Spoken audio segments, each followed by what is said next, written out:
Welcome to a walkthrough of the Pearson Edexcel International Advanced Level, Unit 2, Waves and Electricity. This paper was sat on Wednesday the 17th of May this year, and it was an hour and a half, usual 90 minutes, 80 marks. First 10 marks are MCQs. Question 1, very, very straightforward question. Don't overthink it. Waves may spread out as they pass an object. Which of the following is the name of this process? The name of the process is diffraction. It's an easy one. Question 2, time period of a wave decreases. Which of the following properties of the wave increases? If the time between waves goes down, you're going to have more waves per second going past, which means the frequency is obviously going to go up. So that's that one. Question 3. Monochromatic light, that means light of just one wavelength, is incident on a rectangular glass block. Some of the light is reflected and some of the light is refracted as shown.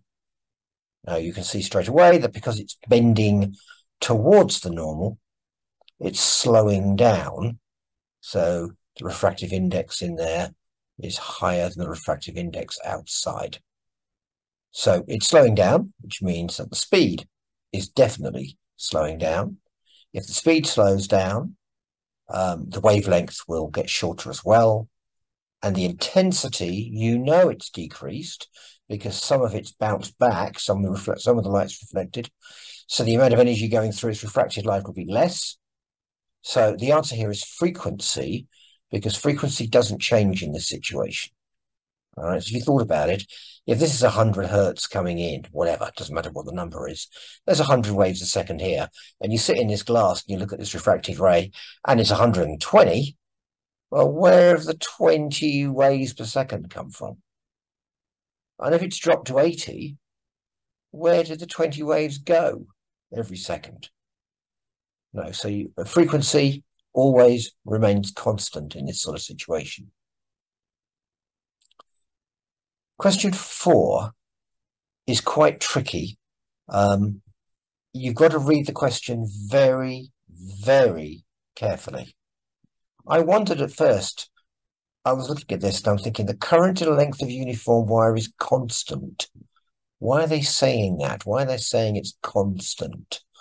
Okay, so what they've got here is, what they have not got is a wire of 2 meters long and then somebody coming along with a voltmeter and measuring the voltage from the beginning of the wire to various points along it.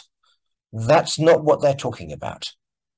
If that was what they were talking about, the answer would be C. What they're talking about is putting a wire into a circuit, making it longer, and making sure that the current is constant. Now, because the current is constant, because the resistance of the wire, the total resistance of the wire, must have gone up because the wire is longer, you're going to need more voltage. So looking at it that way, the answer is still C, thank goodness. So the answer is C. Question 5, de Broglie wavelength question. The formula for de Broglie wavelength is given to you. It's lambda equals h over mv. So if you want to know the speed, you've just got to swap this over there, and you'll end up with speed equals h over lambda times mass. So I'm looking for h on the top. So that's not h, that's the mass of an electron. This one, it needs to be on its own. So here's h on the top, divided by the wavelength, and divided by the mass of an electron. So the answer is D. Question 6, 2 waves of wavelength 12 centimeters leave a source in phase.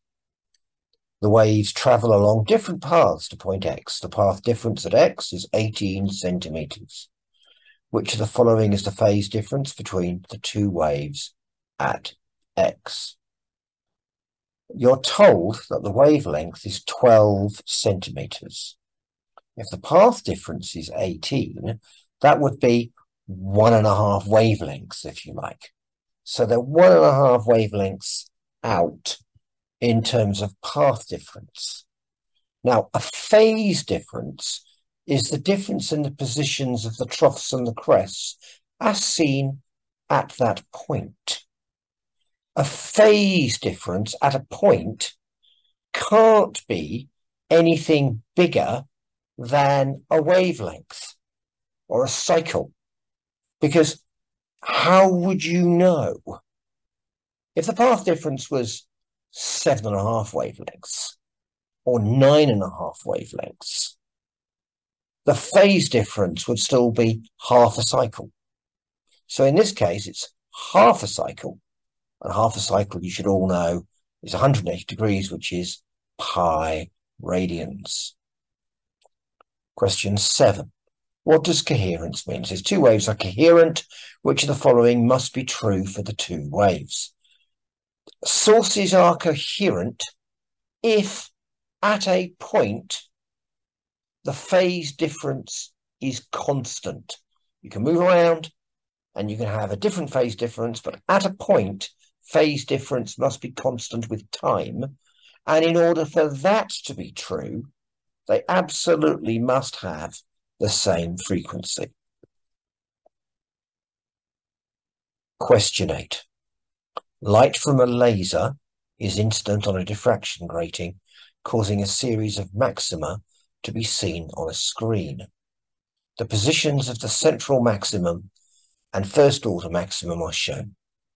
Which of the following changes would decrease the distance between the central maximum and the first order maximum? So we're talking about making this distance here, we're making this smaller. We're going to make that smaller. Decreasing the distance from the laser to the diffraction grating. If you move the laser closer, nothing's going to happen. Laser's still going to hit this, the angle's going to be the same. So it's not that. Increasing the distance from the diffraction grating to the screen. If I push the screen back, the angle will be the same and the distance will get bigger, not smaller. So it's not that. Using a diffraction grating with more lines per millimeter. N lambda equals d sine theta. I'll do the theta. Okay, let's look at the formula. If it has more lines per millimeter, d is going to get smaller. N and lambda are the same. If this gets smaller, what must happen to sine theta? It must go up, because if this is fixed on the left-hand side, and I make d smaller, in order for this formula to work, sine theta's got to get bigger. And you should know anyway that you end up with more spaced out dots. If you use, for example, 800 lines per millimeter, you get very widely spaced dots. And if you use 300 lines per millimeter, you get lots and lots of them. So it's not C. D, using light with a smaller wavelength. Now, you should know that the reason this is happening is because the wavelength of light, although much smaller than the gap separation or the slit separation on the diffraction grating, there is some diffraction going on. And as the wavelength increases, it gets closer, so still a long way short, but it gets a bit closer to the width of the gap. And so therefore there's more diffraction going on and it's more spreading out. So, and again, if you look at the formula, if you make this side bigger and don't change d, sine theta is going to get bigger. So if you use light with a smaller wavelength, this is going to go down and that's going to go down. So the answer is D. Question 9. The distance from Earth to the Sun is that number. The distance from Jupiter to the Sun is that number. The intensity of sunlight at Jupiter is a certain number. Which of the following can be used to calculate the intensity of the sunlight at Earth? Intensity is inversely proportional to the square of the distance. So you need to have the two distances squared.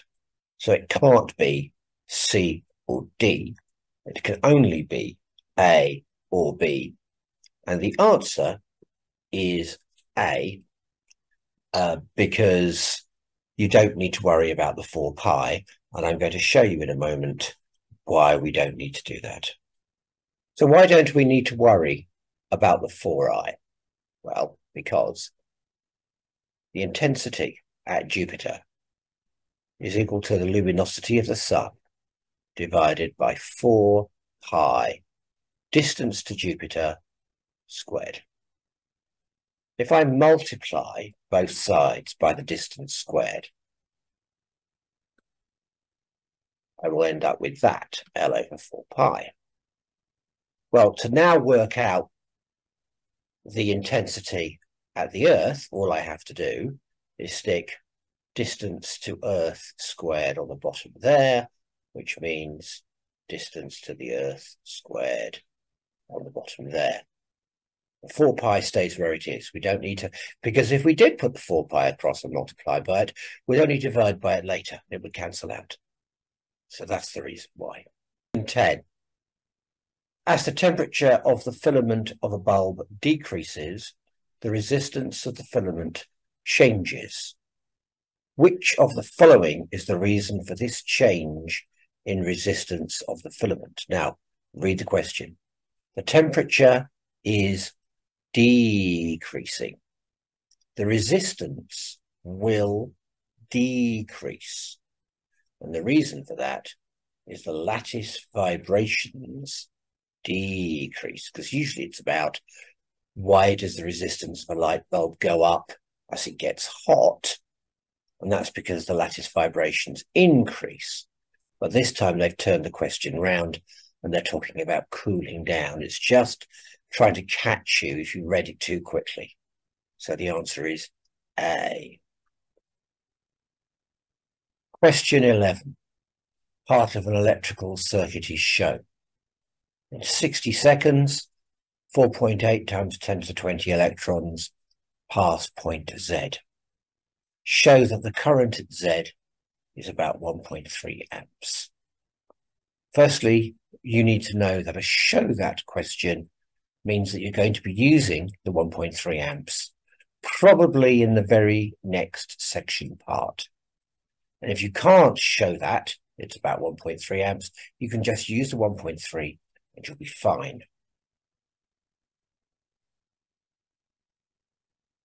Okay, question 11.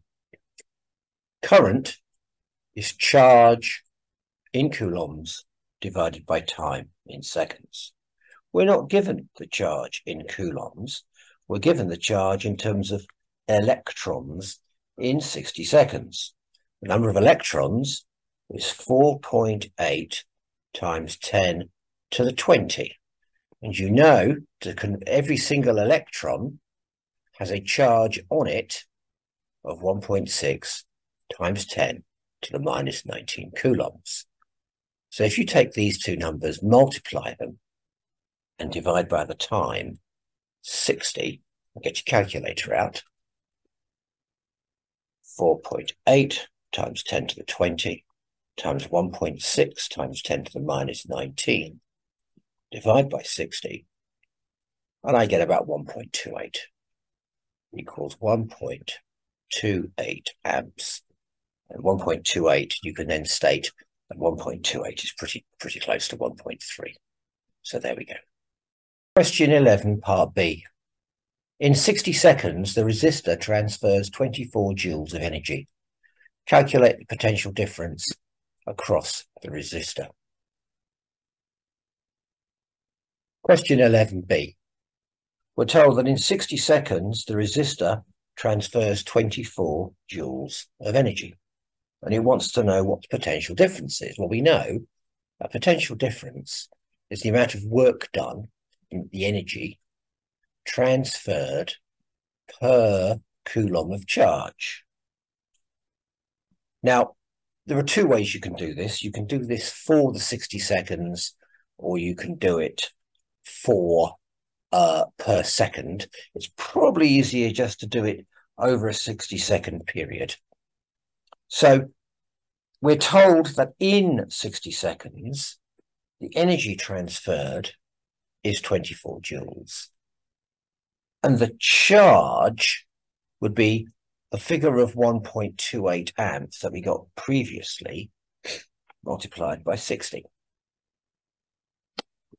So we just divide those numbers. 24 divided by 1.28 divided by 60. It's not a very big voltage.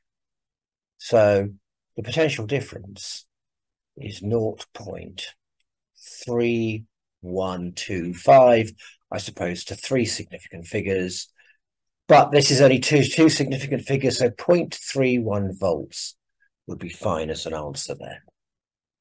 Okay, question 12. Investigating the internal resistance of a cell. The student used the variable resistor to vary the reading on the ammeter. He recorded corresponding readings from the voltmeter. The student plotted the results on a graph as shown. This should be a very familiar graph to you. And the question is, determine the EMF of the cell and the internal resistance of the cell. So what do we do? Okay, so what do we do to find the EMF?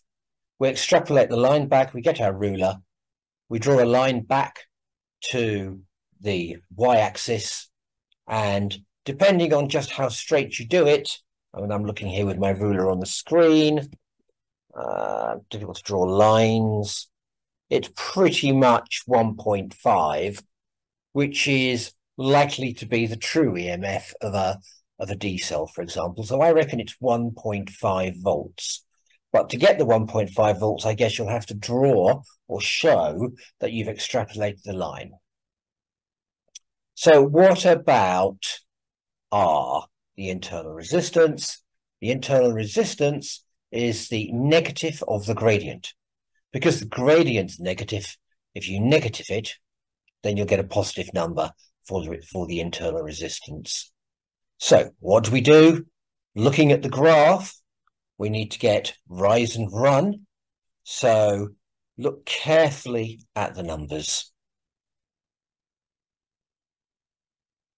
So question 12A, to find the internal resistance, we need to look carefully at the graph, rise over run, the change in the height of the graph.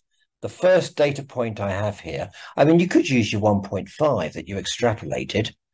In fact, I'm going to do that. It's going to be easier. So it's gone from 1.5 volts and it's dropped down. The last X there is at, look, read carefully, 0.3. Yes, 0.3. And it's gone from 0 to 1.6. So that's a drop of minus 1.2 divided by 1.6 amps. So the gradient to the graph is 1.2 divided by 1.6. Nice round number, minus 0.75. But because the gradient is negative and the formula says you take the minus gradient, so you just get rid of the minus. So the answer is 0.75 ohms. Question 12B. The student placed an identical cell in series with the original cell in the circuit. He connected the voltmeter across both cells and repeated the investigation. The student plotted a new graph of these voltmeter, and ammeter readings. Describe how the new graph is different from the graph for one cell. Okay, question 12b. Because you've got two cells in series, the EMF will be twice as much. So the first answer point would be that the y-intercept would be twice as high, up at 3 volts. So that's the first point you would make. And the second point is because cells are in series, the internal resistance will add up and be twice as much, which means that the gradient of the graph will be twice as steep. So it'll be twice as steep. Just undo that. A straight line is what I want. From there to there. Something like that. So the key bullet points here are: describe how the new graph is different. The gradient will be twice as much, and it will cross the y-intercept twice as high up. The intercept will be twice as much. Question 13. The diagram shows a ray of light traveling from a fish to an observer. The ray refracts at the water-air boundary. It says diagram to scale. Determine the refractive index of the water. You should take measurements from the diagram. So you're going to get your protractor out and you're going to measure the angle between the normal and the ray coming from the fish, and the angle between the normal and the ray going to the eye of the observer. So on this whiteboard, I've put the angles for you. I've carefully measured them. I reckon the angle on the top is 65 and the angle on the bottom is 42.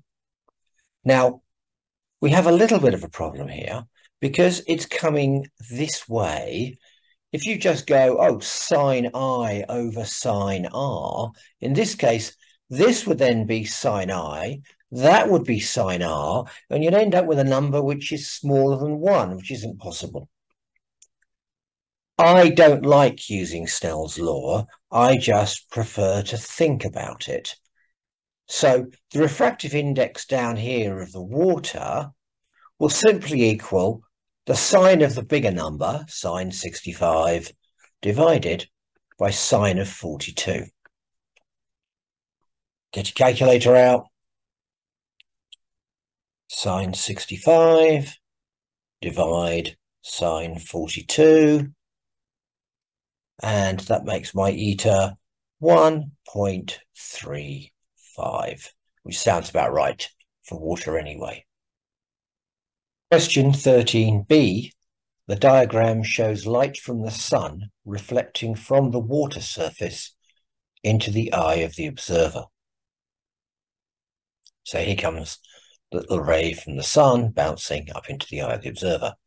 The reflected light is partially plane polarized.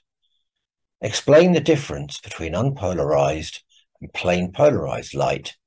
3 marks. Okay, so what do you say?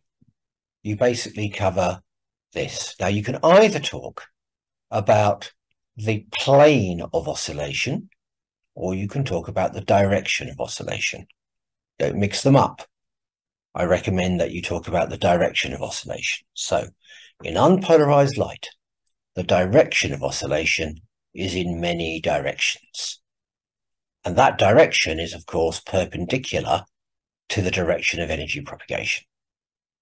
In plane polarized light, there is only one direction of oscillation. Question 13b(ii).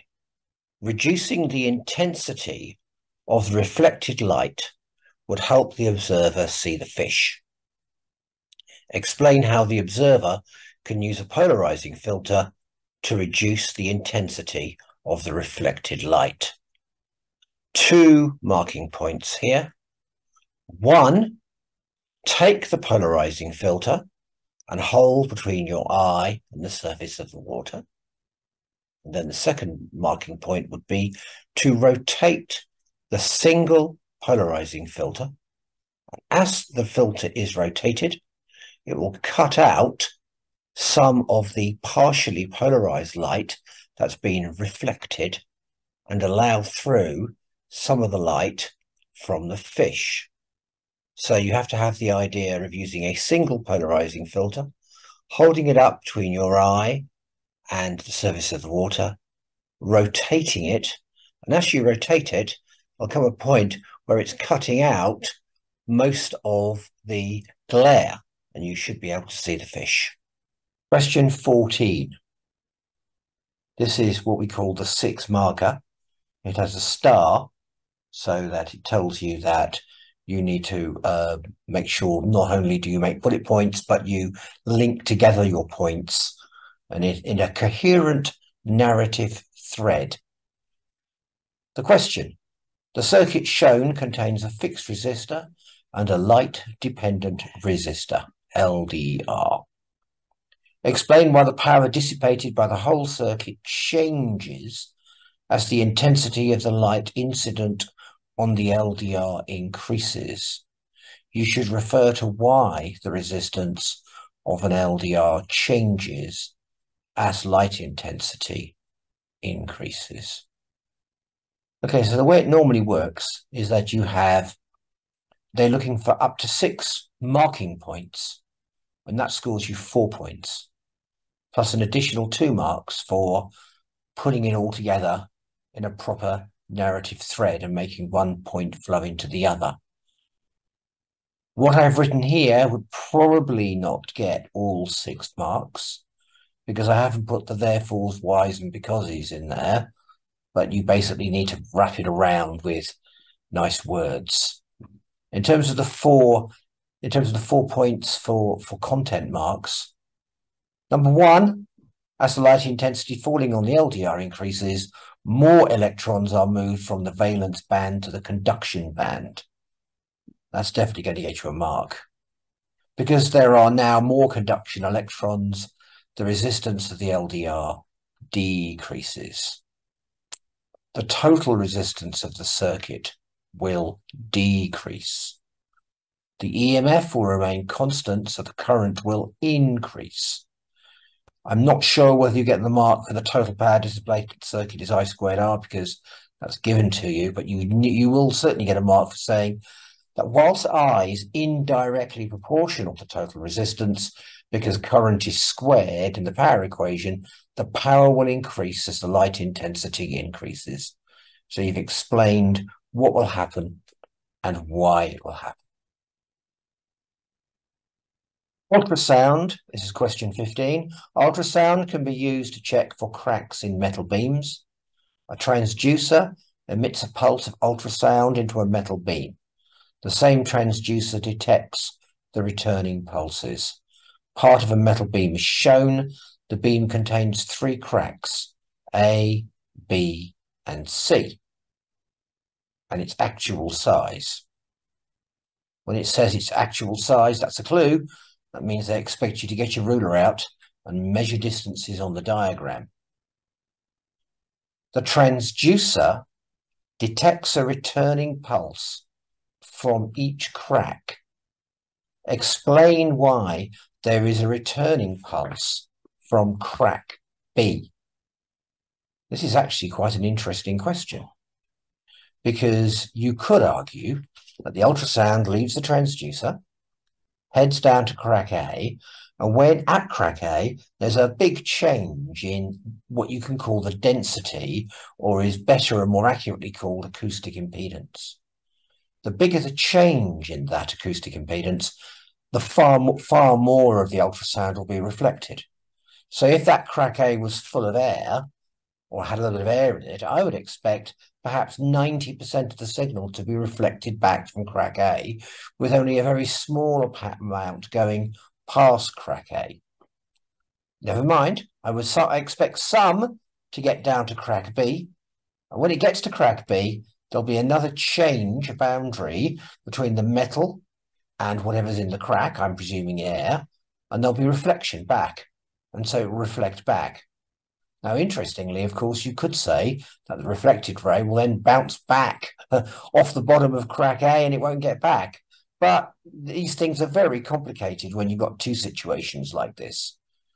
So I think what they're really after is the fact that the ultrasound will come down, some will be reflected by crack A, some will move through crack A, get to crack B, some, maybe only a very small percentage, will continue on through crack B, some will bounce back from crack B and make its way back to the transducer. I think you need to talk about reflection from the crack, and the reason for the reflection from the crack is because of this change in density, or as I say, more technically correct, the change in acoustic impedance.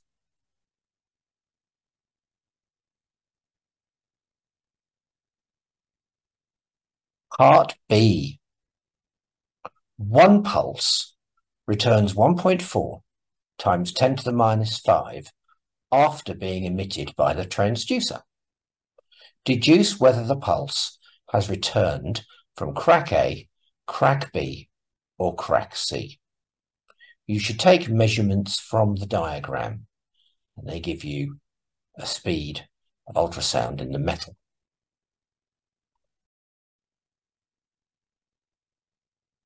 Okay, so we get a ruler and we physically measure with our ruler the distance from the transducer to the 3 cracks.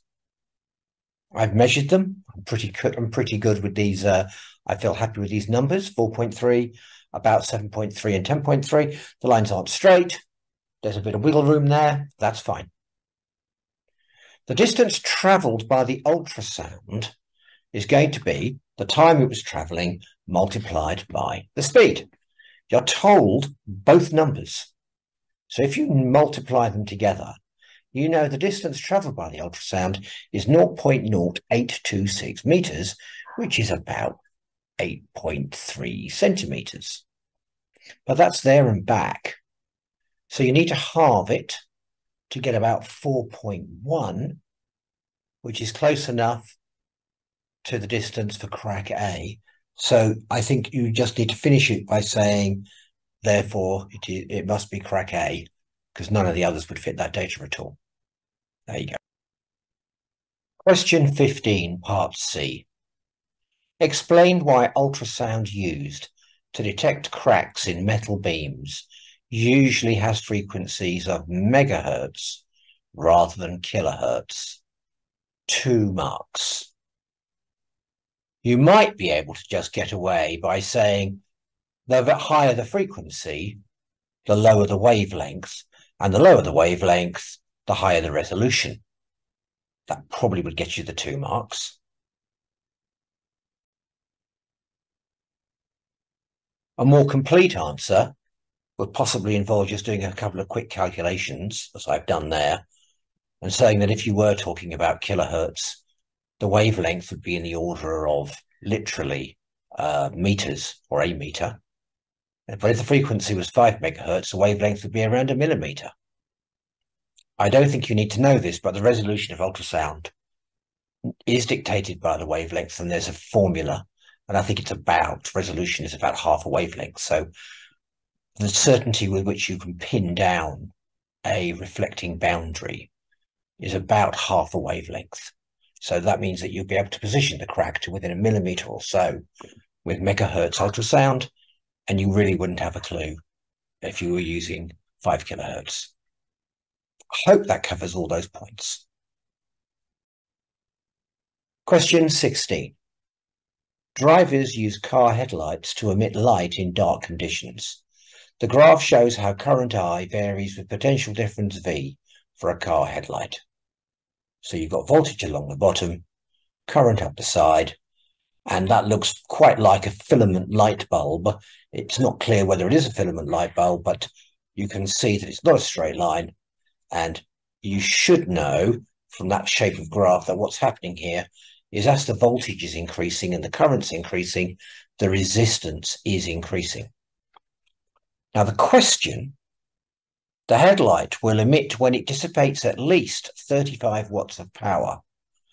Determine, part A, determine the minimum potential difference for which the headlight will emit light.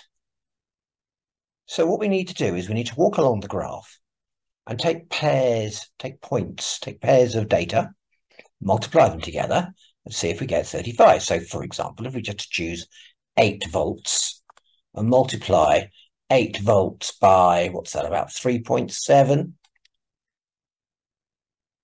That'll give you 29.6 watts. It's not enough at that point. So let's take 9 volts. That number looks suspiciously like 3.9. And that's bang on 35. So all you would need to do is say that power equals V times I, and that 35 is equal to V times I when V is 9 volts and I is 3.9. So the answer is 9 volts. In a car, 2 headlights are connected in parallel with a 12-volt battery. The battery has negligible internal resistance. Explain the advantages of connecting the headlights in parallel with the battery rather than in series. This is really not an A-level question because it's really just the advantage of connecting things in parallel rather than series. So what will we say? Lots of things to say. Number one, if you connect them in parallel, they both have the same voltage across them. They each have 12 volts of the battery across them. And in this case, they will each then be able to actually shine light because they need at least 9 volts across them to come on.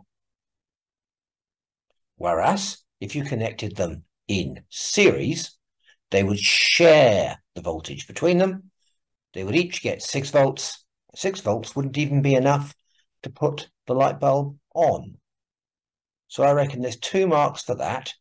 And the third mark probably for saying the obvious about if you connect them in series, one of the light bulbs fails, the other one will fail.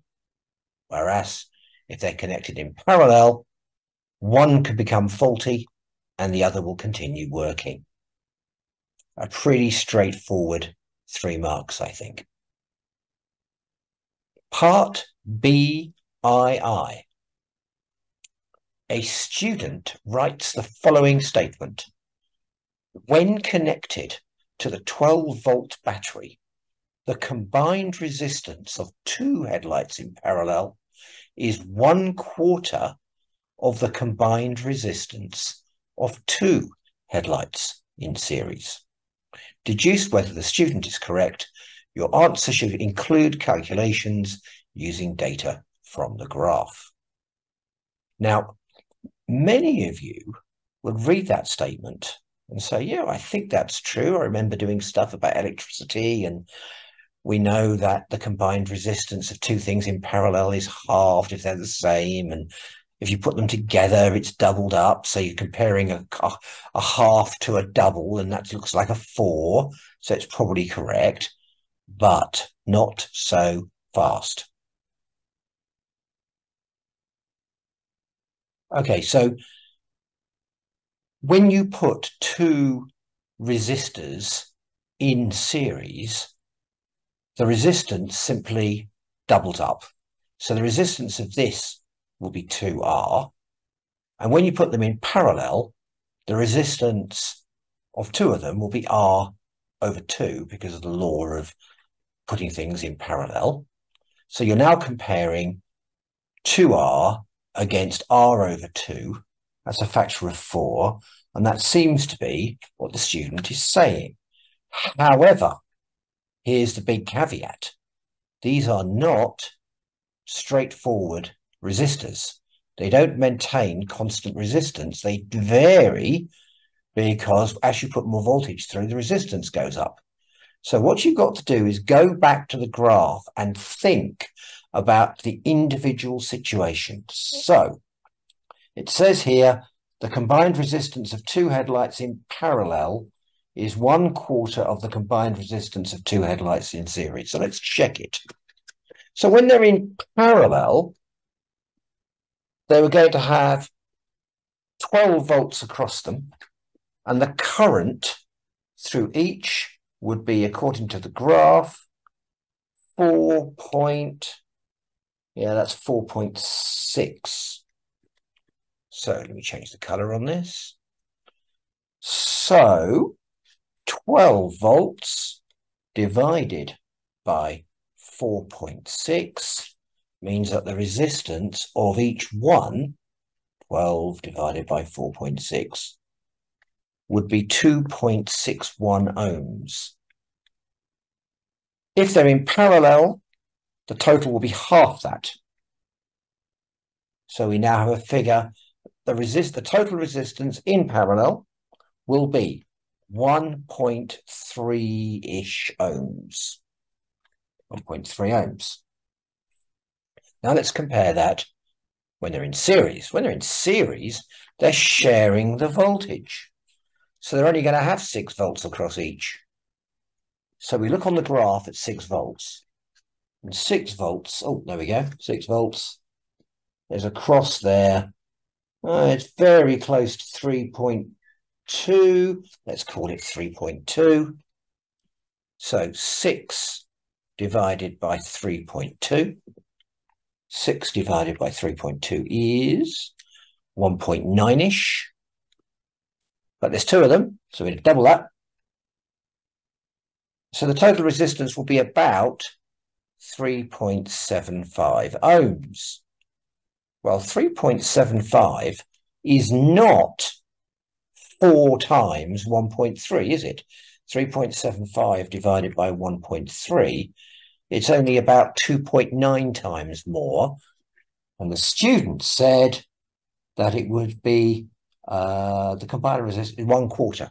So the student's claiming a ratio of 1 to 4, and we know, we can see from the calculation that that is not right, and that it's going to be about 2.8 as the ratio between them.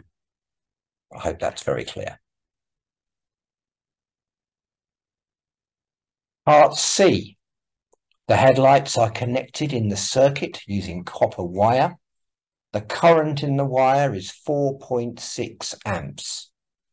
Calculate the drift velocity of electrons in the copper wire.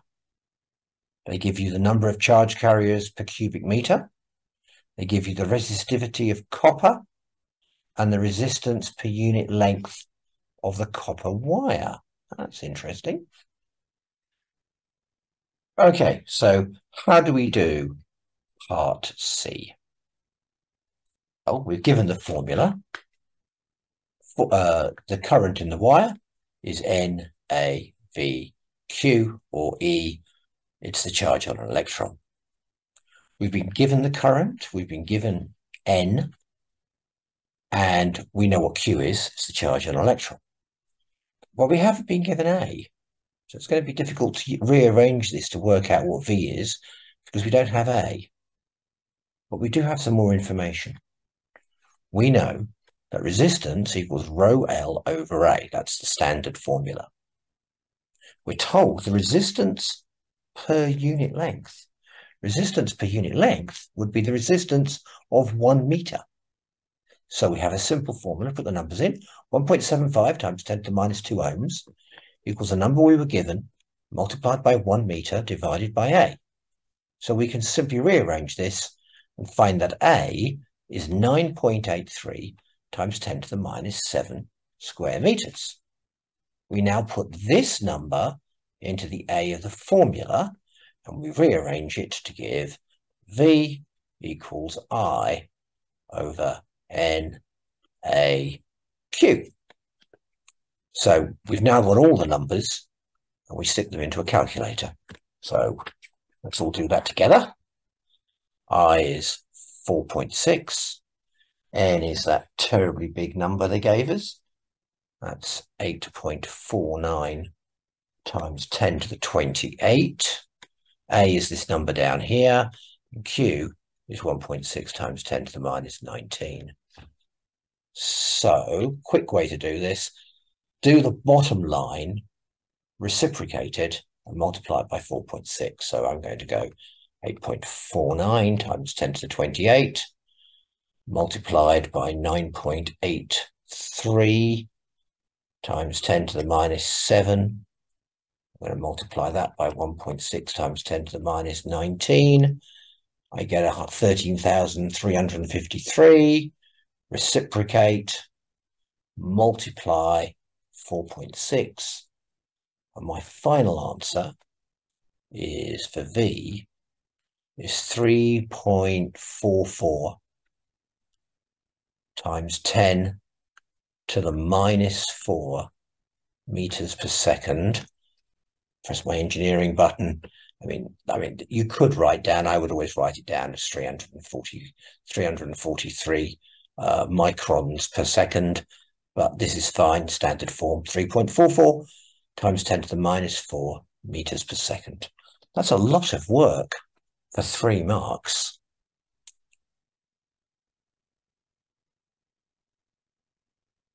Question 17. The diagram shows the energy levels for an atom of hydrogen. There are various energy levels given to you. Notice that the units are electron volts. An electron is in the minus 13.6 eV ground state level of this atom. A photon interacts with this electron. Explain why this interaction causes the emission of another photon. 2 marks. Okay, so you firstly need to say that the whole of the energy of the photon is absorbed by the electron. The whole of the energy. The electron then moves up to a higher energy level. However, the jump that the electron makes must exactly equal the energy of the incoming photon.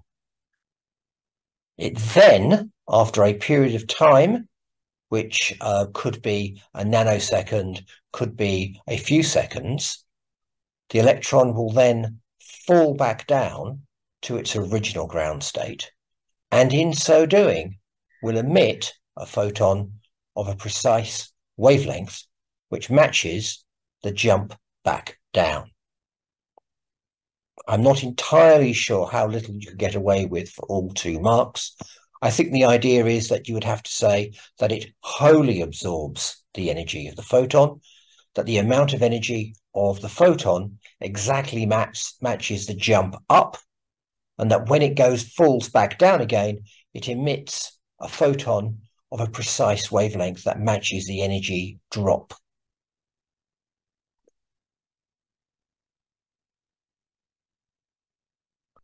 Part B. A photon has a wavelength of 218 nanometers. Determine the energy in eV of this photon. 4 marks. Goodness, that is a straightforward question for 4 marks. 4 marks for this question. Probably the most straightforward 4 marks on the entire exam. The formula is very simple. The energy of a photon equals hc over lambda if you've got wavelength. So Planck's constant times the speed of light divided by the wavelength of the photon, 218 nanometers. That goes to 9.124 times 10 to the minus 19 joules. You want an answer in eV. Divide the joules by 1.6 times 10 to the minus 19, and you get 5.7 eV for 4 marks. BII. Explain whether the atom of hydrogen could emit a photon with this energy. Well, clearly you'd have to have worked it out at 5.7. So what we're doing is we're going to look at the diagram, and we're going to see if there is a drop, a gap, which is equal to 5.7 eV. So I think you would get 1 mark for saying there is no gap of 5.7 eV, and probably 1 mark for saying, no, it's not possible for this photon's energy to be emitted, because as you can see, the first ones only go up to like 3.4 EVs. There's no chance of any of the drops on the top producing 5.7, and this big gap is around 10. So there's no way you could get a 5.7 EV photon being produced.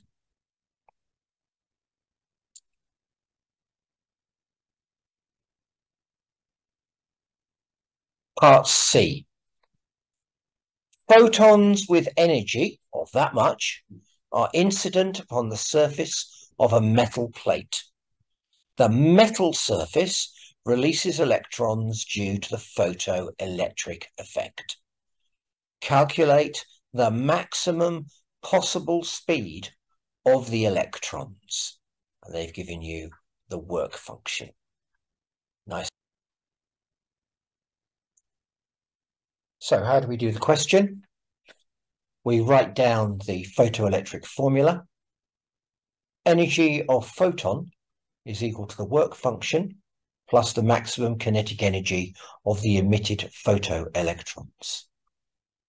We are told the energy of the incoming photon. We are told the work function. Therefore, we're going to probably get 1 mark for working out the maximum kinetic energy at 1.041 times 10 to the minus 18 joules. Don't round the number.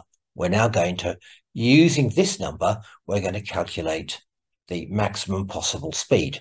This is the maximum possible KE.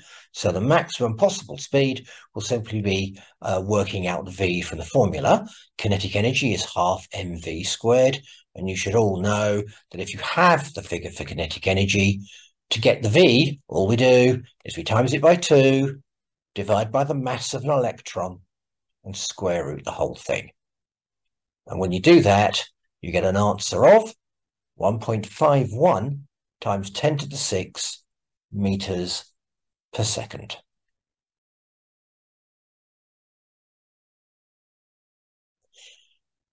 CII.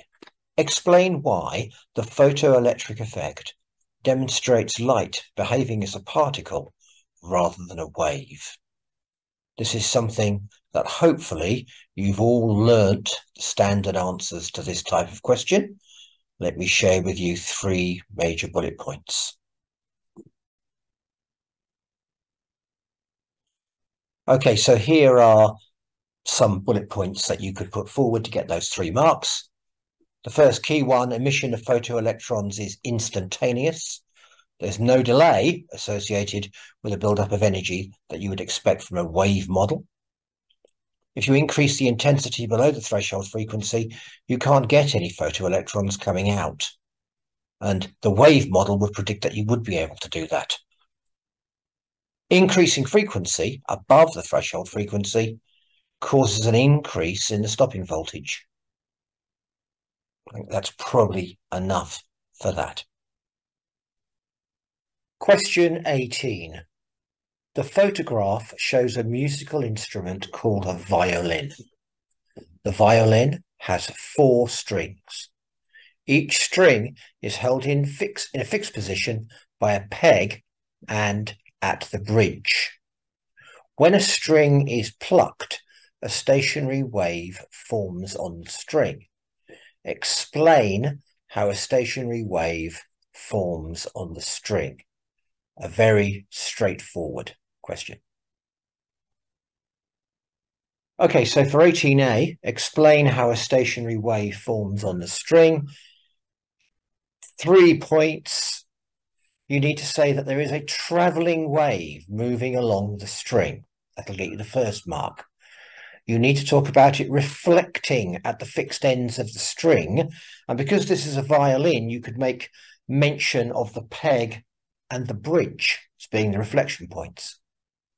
The reflected wave interferes with the wave travelling in the opposite direction. You need to mention this interference, and this interference creates a standing wave on the string. I feel sure that's probably going to get you the 3 marks.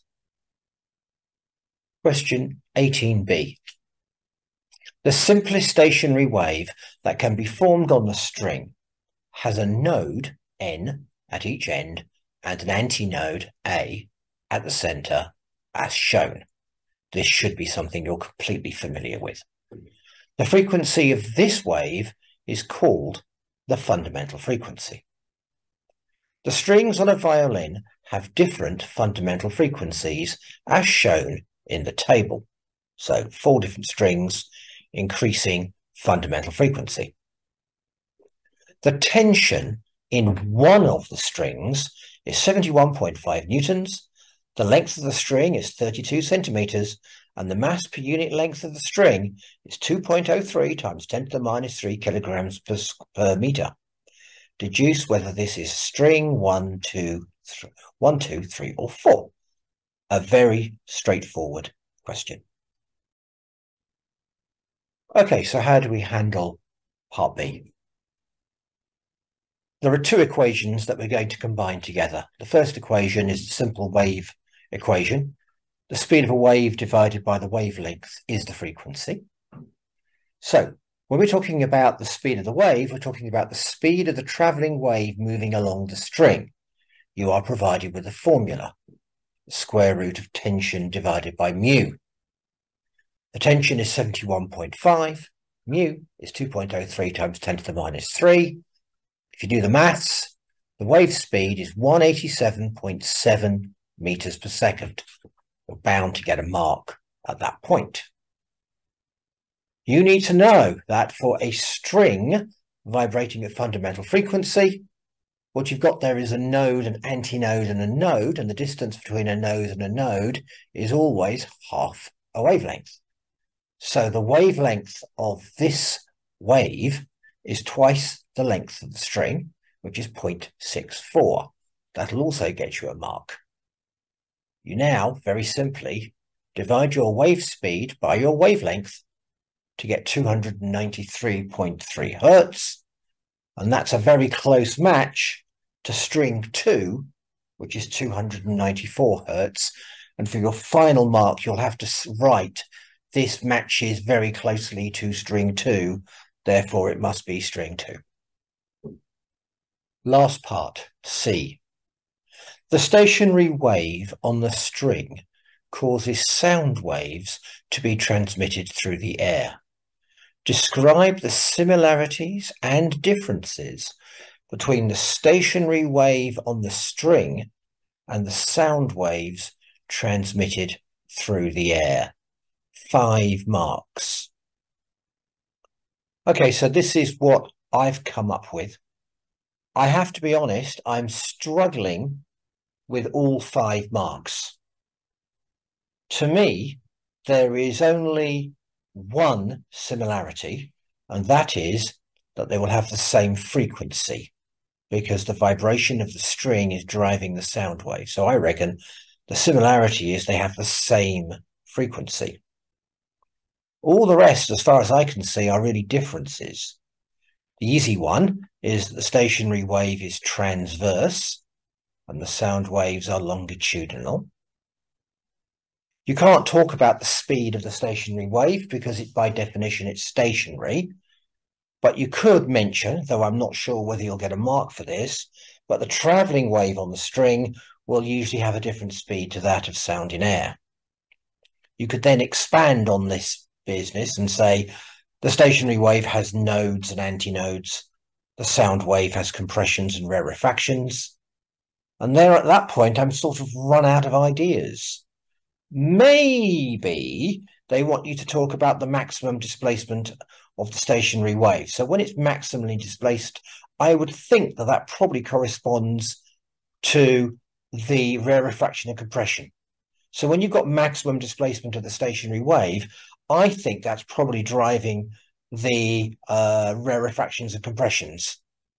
And we know that at rarefactions and compressions, there's a 0 displacement. That might be the 5th mark. Anyway, it's a very tricky question. I could probably get 3 or 4. The 5th one, Anyway, that's the very last question. I hope you enjoyed this walkthrough. Look forward to perhaps posting some more in the future. I hope you found this useful. Thank you.